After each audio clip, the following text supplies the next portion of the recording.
Assalamualaikum teman-teman. Berjumpa lagi dengan saya Pratiwi Cantika Putri dengan NIM 19314111040 dari Prodi PGMI 3B.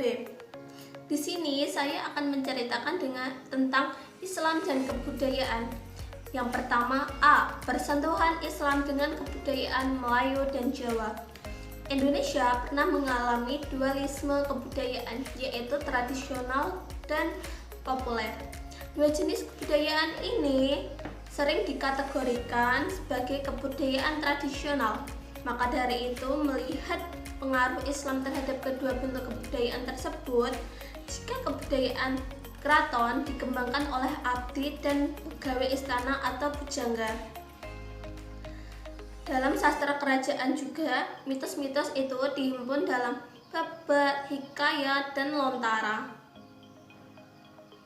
Hampir semua mitos dan sastra semacam ini berisi tentang kesaktian raja, kesucian, atau kualitas suprainsani raja. Sedangkan kebudayaan populer pengaruh Islam dilihat pada ekspresi ritual seperti upacara pawiwahan yang agar manusia menjadi mulia.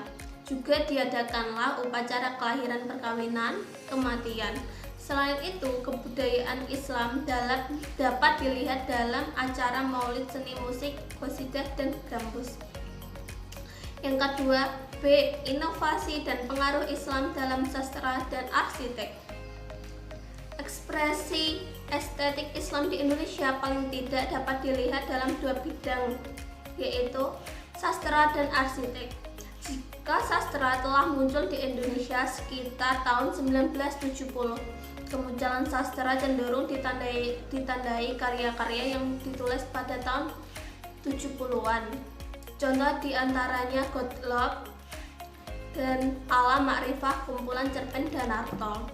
Yang kedua, ekspresi estetik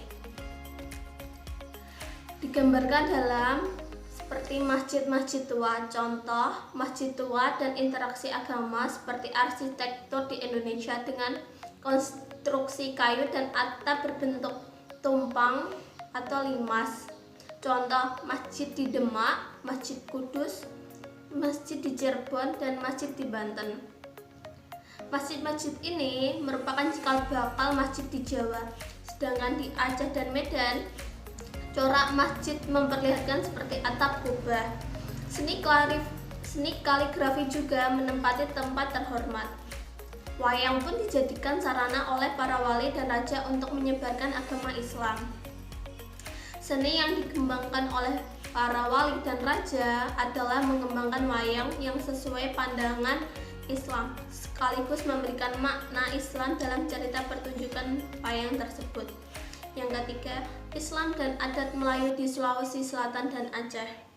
Bagian ini akan menceritakan Islam dan kebudayaan Melayu di daerah Sulawesi dan Aceh. Bagian pertama merujuk pada artikel yang berjudul Norma Adat dan Agama Islam Dulu, Kini, dan Esok di Sulawesi Selatan, karya Halide. Bagian kedua pada artikel yang berjudul Penggambaran Kebudayaan Aceh di Luar Tanah Ranahnya, karya TGKH Muslim Ibrahim.